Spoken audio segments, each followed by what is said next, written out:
Happy Friday, friends. It's Friday. It's Friday. It's the best day of the week. Woo, woo. That's a song we sing at Centennial School where I teach every Friday. It's just a fun thing to look forward to. You know what else is fun to look forward to? Frog and Toad, Chapter 4. I have a question for you, though, before we get started. Have you ever had to be brave? Can you think of a time where you had to really be brave? Maybe you were afraid and you knew that just deep in your heart you just said, I have to be brave. And maybe you didn't know you had to be brave and you were brave. A lot of kids have told me that sometimes when they're brave, that means that they do a really good job when they have to get a shot or when they have to do something scary like go someplace new, or maybe it's brave to meet a new friend or start a new school or start a new activity when you've something you've never learned before and you're going to learn something new. Those are all ways to be brave. Well, guess what? We're going to learn about some bravery in Chapter 4 of Frog and Toad. Let's check and see what the title is on the title page today. Can you see it? Dragons and Giants. Well, if I came across some dragons and giants, I definitely would have to be brave. And what page does Dragons and Giants start on?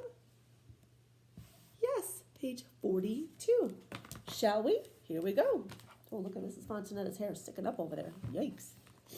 Here we go, Dragons and Giants. Frog and Toad are reading a book together. The people in this book are brave, said Toad.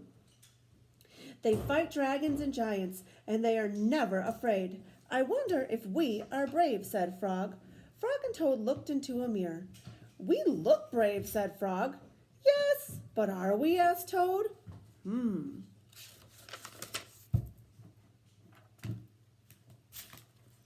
and Toad went outside. We can try to climb this mountain, said Frog. That should tell us if we are brave. Frog went leaping over rocks, and Toad came puffing up behind him. They came to a dark cave. A big snake came out of the cave. Hello, Lunch, said the snake. Now, why would the snake say that? Why would the snake say, hello, Lunch? Is he looking at a lunchbox? No, he's saying hello, Lunch, because when he sees Frog and Toad, he thinks, they'd be delicious to eat for lunch. Hello, Lunch, said Snake when he saw Frog and Toad. He opened his mouth wide, and Frog and Toad jumped away. Toad was shaking. I am not afraid, he cried. I think he was afraid. They climbed higher, and they heard a loud noise. Many large stones were rolling down the mountain. It's an avalanche, cried Toad. Frog and Toad jumped away. Frog was trembling. Trembling is another word for shaking. I am not afraid, he shouted. Wow, he's really being brave. They came to the top of the mountain. The shadow of a hawk fell over them. So look, I want you to picture this in your mind. There's this big hawk, a big bird, and because the sun is shining, his shadow is underneath him, and Frog and Toad are underneath him. And so because they're underneath him, the hawk's shadow is going to cover them. It's a good thing to imagine. The shadow of a hawk fell over them. Frog and Toad jumped under a rock. The hawk flew away. We are not afraid, screamed Frog and Toad at the same time. Then they ran down the mountain very fast. They ran past the place where they saw the avalanche. They ran past the place where they saw the snake. They ran all the way to Toad's house. Frog, I'm glad to have a brave friend like you, said Toad. He jumped into the bed and pulled the covers over his head. And I am happy to know a brave person like you, Toad, said Frog. He jumped into the closet and shut the door. Toad stayed in the bed and Frog stayed in the closet. They stayed there for a long time, just feeling very brave together. Oh, friends, this is a great idea. It's great to be brave by yourself, but it's even better to be brave with someone else, just like Frog and Toad. They're best friends. And having a best friend that you could be brave with is the absolute greatest gift. I hope you have a friend that you can be brave with. And you know what I would love? I would love if you could draw me a picture or write me a story or record me a story on Seesaw and tell me about a time that you were brave. I would love to hear that and hear from you. You know, it's Friday. What do you say we do the last chapter? Chapter 5. Should we do it? Yes, I think so too. Let's find out what it's called. The Dream. Starting on what page? Yes, 52. Let's dive right in. The Dream. Toad was asleep, and he was having a dream. Now, if you can imagine, a dream is like a thought bubble up here, and you're dreaming the whole time. It's like a movie in your mind when you're sleeping, right? You can imagine like a movie strip or some thought bubbles. That's another activity. You could draw a movie strip with you sleeping, and the movie strip is your dream. I would love to hear about a dream that you had one time. Let's read about his dream. He was on a stage and he was wearing a costume.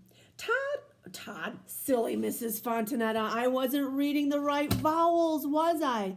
If it was Todd, it would look completely different, wouldn't it? I see the OA chunk here, and that tells me I need to say O. Toad looked into the dark. Frog was sitting in the theater. Remember, he's dreaming. A strange voice from far away said, "Presenting the greatest toad in all the world." That's fancy. Toad took a deep bow.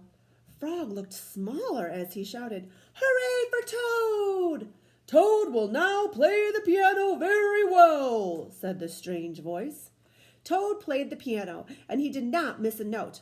"Frog," cried Toad, "can you play the piano like this?" "No," said Frog. It seemed to Toad that Frog looked even smaller. Remember, he is dreaming. "Toad will now walk on a high wire, and he will not fall down," said the voice. Toad walked on the high wire. "Frog," cried Toad, "can you do tricks like this?" "No," peeped Frog, who looked very small. Look, he looks even smaller now. Oh my goodness, he's dreaming that his friend is shrinking.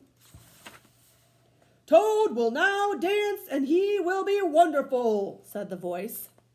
"Frog, can you be as wonderful as this?" said Toad, as he danced all over the stage. Let me get this page right so you can see it. There was no answer. Toad looked out into the theater. Frog was so small that he could not be seen or heard. "Frog," said Toad, "where are you?" There was still no answer. "Frog, what have I done?" cried Toad. Then the voice said, "The greatest Toad will now..." Now, I'm not going to say this word because I don't like it. It's not a kind word. So I'm going to change it. You can see what it says, but I'm not going to read it. I'm going to change it to, "Be quiet," screamed Toad. "Frog, Frog, where have you gone?" Toad was spinning in the dark. "Come back, Frog," he shouted. "I will be lonely." Look, he looks like he's spinning down a tunnel. Can you see that? Oh my goodness.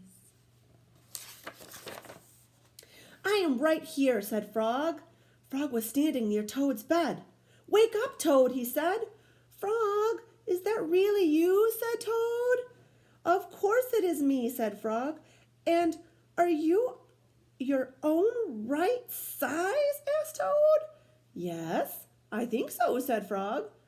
Toad looked at the sunshine coming through the window. "Frog," he said, "I am so glad you came over." "I always do," said Frog. Then Frog and Toad ate a big breakfast, and after that they spent a fine, long day together. Oh, look at them having fun together outside. Oh, I hope you enjoyed this. I would love to hear about a dream that you had sometime. There's a couple of different activities you can do with this. And if you choose not to do it, that's okay too. You know, I just love reading to you.